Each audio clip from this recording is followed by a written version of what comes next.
Second Amendment, gun control. You've been on the NRA's board since '95, and this is a subject that you maybe feel more strongly about than any other. I believe that Make your case. I believe that a person's moral compass can be determined by how he references free men the right to defend themselves. The Second Amendment is so obvious to me, it's insane that there's an argument. God gave, let's pretend there is no document. Let's pretend brave families didn't leave the tyrants and the slave drivers of Europe so that they could practice the religion of their choice, so that they could speak out without being murdered, that they could produce wool without the king's men coming and taking it from them every season of harvest. Let's pretend none of that happened. Let's just pretend this guy named Ted Nugent parachuted onto Earth and woke up one morning and saw these wonderful resources and had dreams of excellence and being the best that I could be. I don't need a document, and I don't need another man to explain to me that I have the right to defend my gift of life.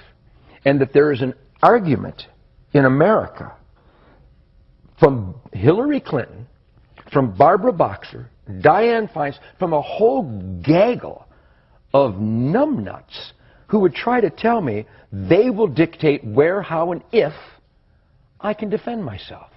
I find that preposterous. I find it unacceptable, and I will not accept it. I am a free man. Don't tread on me. A good, law-abiding citizen, not convicted of a felon. The Second Amendment of our Bill of Rights is my concealed weapons permit.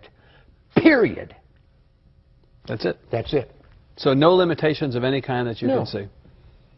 None. That's it. The limitation should be, instead of arresting people for molesting children 24 times, I would rather the dad walked into the room, found a person molesting that child, and blew his brains out. I would rather that the lady in Massachusetts last month who was taking her daughter to soccer, who was carjacked by a recidivistic maggot who'd been in the prison system all his life but was let out again because we feel sorry for him. Maybe he had a bad childhood. Instead of her being hijacked and murdered, I'd rather she just shot the bastard dead. But in Massachusetts, somebody decided she can't do that. So she's dead. I would rather she was alive and the carjacker was dead. I'm weird.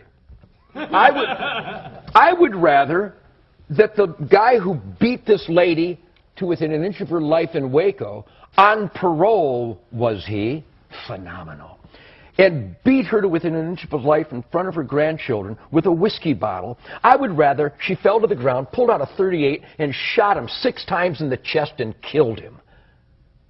Am I weird? Because the guy is going to get out again. I don't like repeat offenders. I like dead offenders.